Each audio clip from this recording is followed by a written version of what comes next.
دوستو آج کے دور میں ہماری اس نئی جنریشن میں شاید ہی کوئی ایسا انسان ہوگا جس نے دنیا کی چھوٹی بڑی یونیورسٹی میں قدم نہ رکھا ہو، ورنہ تو آج کے دور میں اپنا انٹر کمپلیٹ کرنے کے بعد یعنی انٹرمیڈیٹ کمپلیٹ کرنے کے بعد ہر کوئی اپنے اپنے انٹرسٹ کے حساب سے کسی نہ کسی یونیورسٹی میں ہائر ایجوکیشن کے لیے ضرور جاتا ہے، اور دوسری طرف یونیورسٹی بھی بچے کی پڑھائی کمپلیٹ ہونے کے بعد اس کے فیلڈ کے حساب سے اس کو ایک ڈگری دیتی ہے۔ الگ الگ فیلڈ کی ڈگریز کو الگ الگ ناموں سے جانا جاتا ہے۔ کسی فیلڈ کی ڈگری کو جہاں ایک طرف بی اے کے نام سے جانا جاتا ہے تو وہیں دوسری طرف دوسری فیلڈ کی ڈگریز کو B com, B ed, M B B S اور اس طرح کے بہت سارے ناموں سے جانا جاتا ہے۔ مگر دوستو، کبھی آپ لوگوں نے یہ جاننے کی کوشش کی کہ آج کے دور میں ہم جس سسٹم کے حساب سے یونیورسٹی میں پڑھتے ہیں، یونیورسٹی جس طرح سے الگ الگ کورس کے الگ الگ نام رکھتی ہے، اس کے بعد الگ الگ طرح کے ناموں کی ڈگری دیتی ہے، تو آخرکار یہ سارا کانسیپٹ آیا کہاں سے؟ اس طرح سے ایک انٹرسٹنگ وے میں پڑھائی کروانے کا یہ ایک رواج شروع کس نے کیا تھا؟ یہ ڈگری کی پرتھا کہاں سے شروع ہوئی تھی؟ یہ کورسز کہاں سے بننا شروع ہوئے؟ کس نے شروع کیے تھے اور آخر کب سے شروع کیے گئے تھے؟ تو دوستو، آپ کو جان کر حیرانی ہوگی کہ یہ سب کچھ شروع ہوا تھا موروکو میں موجود اس یونیورسٹی سے، کہ جس کو اس وقت ہماری دنیا میں سب یونیورسٹیز میں سب سے پرانی یونیورسٹی کے طور پر جانا جاتا ہے۔ نہ صرف سب سے پرانی بلکہ سب سے پہلی یونیورسٹی کے طور پہ بھی یاد کیا جاتا ہے۔ یہ ایک ایسی یونیورسٹی ہے جس نے دنیا کو صرف یونیورسٹی کا ہی کانسیپٹ نہیں دیا، بلکہ اس کے علاوہ جو یونیورسٹی کے ساتھ آج کے دور میں ہاسٹل موجود ہوتے ہیں جہاں پر باقاعدہ دور سے بچے آ کر رہتے ہیں اور پڑھائی کرتے ہیں، یہ کانسیپٹ بھی اس یونیورسٹی سے ہی شروع ہوا تھا۔ اور آج کے دور میں عام طور پر جو دیکھا جاتا ہے کہ تمام اسٹوڈنٹ جو اپنی ڈگری لیتے وقت جو کالے رنگ کے اسپیشل کپڑے پہنتے ہیں اور کالے کلر ہی کا ایک کیپ بھی سر پر لگاتے ہیں، یہ کیپ اور پوری ڈریس پہننے کا کانسیپٹ بھی اسی یونیورسٹی سے ہی شروع ہوا تھا۔ یعنی سب سے پہلے اس طرح کے کپڑے پہن کر ڈگری اسی یونیورسٹی کے بچوں نے ریسیو کی تھی۔ مگر دوستو، اب سوال یہی ہے کہ آخر یہ یونیورسٹی شروع کب ہوئی تھی؟ یہ یونیورسٹی کس نے بنوائی تھی، کب بنوائی تھی اور کیوں بنوائی تھی؟ تو چلیے دوستو، ان ساری چیزوں کو اتہاس کے پنوں میں کھوجنے کی کوشش کرتے ہیں۔ دراصل دوستو، اگر آپ لوگ گوگل پر سرچ کریں گے کہ آخر اسلام میں گولڈن ایج کب تھا، یعنی کہ مسلمانوں کا سنہرا دور کب ہوا کرتا تھا، تو آپ لوگوں کو گوگل کی طرف سے جواب ملے گا سلطنت عثمانیہ، کیونکہ یہی وہ دور تھا کہ جب مسلمان نہ صرف طاقت کے معاملے میں ہی پوری دنیا میں سپر پاور کی حیثیت رکھا کرتے تھے، بلکہ ساتھ ہی ساتھ دوسرے فیلڈ میں بھی مسلمانوں نے بڑے بڑے کارنامے انجام دیے تھے۔ حیرانی کی بات تو یہ ہے کہ پورے مسلم اتہاس میں جتنے بھی بڑے بڑے ویگیانک، فلسفر، ہسٹورینس اور اس طرح کے بڑے بڑے لوگ گزرے ہیں اور قابل لوگ گزرے ہیں، ان میں زیادہ تر لوگوں کا تعلق اسی دور سے تھا، بلکہ یہ کہیں کہ 60 سے 70% لوگ اسی دور میں ہی گزرے تھے۔ اور اسی دور میں موروکو یونیورسٹی کی استھاپنا بھی ہوئی تھی، کہ جس یونیورسٹی کو آج کے دور میں یونیورسٹی آف القربین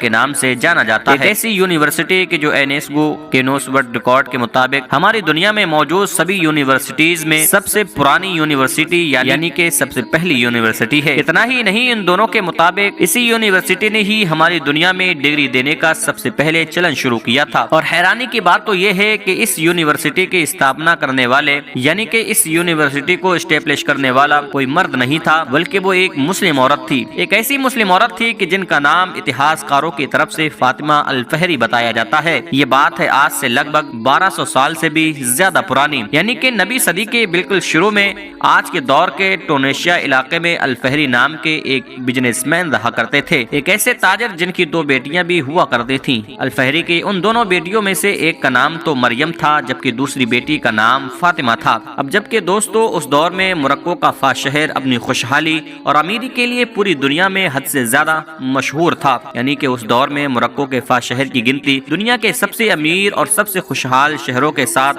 کی جاتی تھی۔ اسی لیے الفہری نام کے یہ تاجر اپنے بزنس کے پرپس سے ہی یعنی اپنے آبائی وطن ٹونیشیا کو چھوڑ کر فاس شہر کی طرف ہجرت کر گئے، اپنے ساتھ اپنی دونوں بیٹیوں کو بھی لے گئے۔ مگر فاس شہر پہنچ کر ان لوگوں نے ابھی کچھ وقت ہی گزارا تھا کہ اچانک سے ایک دن الفہری نام کے اس تاجر کی موت ہو گئی۔ پیچھے بچی ان کی 2 بیٹیاں، ان دونوں بیٹیوں کو اپنے باپ کے پیچھے چھوڑی ہوئی وراثت کا بہت مال ملا۔ اس کے علاوہ یہ 2 بیٹیاں قابل اور حد سے زیادہ پڑی ہوئی تھیں، اسی لیے انہوں نے اپنے باپ سے ملنے والے مال کو صحیح جگہ پر استعمال کرنے کا فیصلہ کیا، اور اس طرح سے 859 عیسوی میں وجود میں آیا ایک ایسا ایجوکیشنل انسٹیٹیوٹ کہ جسے آج کے دور کے حساب سے ہماری دنیا کی سب سے پہلی یونیورسٹی مانا جاتا ہے، کیونکہ آج کے وقت کی یونیورسٹی جو سارا کانسیپٹ رکھتی ہے وہ سارا اس یونیورسٹی سے ہی شروع ہوا تھا۔ فاطمہ الفہری نے جب اس یونیورسٹی کی بنیاد رکھی تھی تو انہوں نے اس کا نام جامعۃ القربین رکھا تھا، وہ اس لیے کیونکہ وہ اس انسٹیٹیوٹ کا نام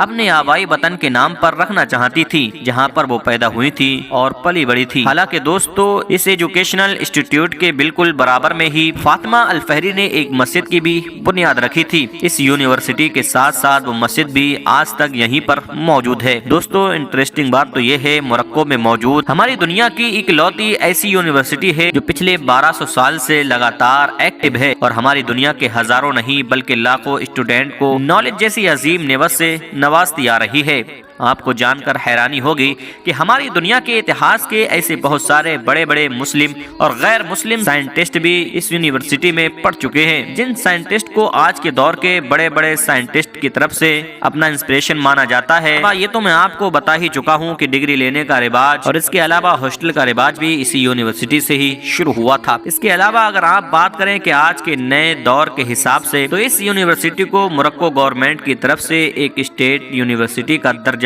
1963 میں ملا تھا۔ اس وقت اس یونیورسٹی میں 8000 سے زیادہ اسٹوڈنٹ پڑھائی کرتے ہیں، جن میں بڑی تعداد باہر کے اسٹوڈنٹ کی ہوتی ہے اور لگ بھگ 1000 کے قریب اسٹاف بھی موجود ہے۔ دوستو دنیا کے دوسرے دیشوں میں موجود بڑی بڑی یونیورسٹی کی طرح اس یونیورسٹی نے بھی اپنے دیش موروکو کی آزادی میں ایک بڑا کردار ادا کیا تھا۔ فرینچ لوگ کے جن لوگوں نے موروکو کو غلام بنایا تھا ان لوگوں نے بہت کوشش کی کہ وہ اس یونیورسٹی کو بند کر دیں اور اس کے دروازوں پر تالا ڈال دیں تاکہ وہ اپنے خلاف اٹھنے والے انقلاب کو روک سکیں، مگر وہ اس چیز میں کامیاب نہ ہو سکے اور پچھلے 1200 سال سے لگاتار چل رہی یونیورسٹی لگاتار قائم ہے۔ دوستو آج کے دور میں گریجویشن کمپلیٹ کرنے کے بعد لوگ ڈگری لیتے وقت جو بلیک کلر کے کپڑے پہنتے ہیں یہ دراصل اسی یونیورسٹی سے شروع کیے گئے تھے، اور یہ کپڑے اگر آپ لوگ دھیان سے دیکھیں گے تو آپ کو ویسے ہی محسوس ہو جائے گا کہ یہ دراصل عربک کلچر سے انسپائر ہے، کیونکہ عربک کلچر میں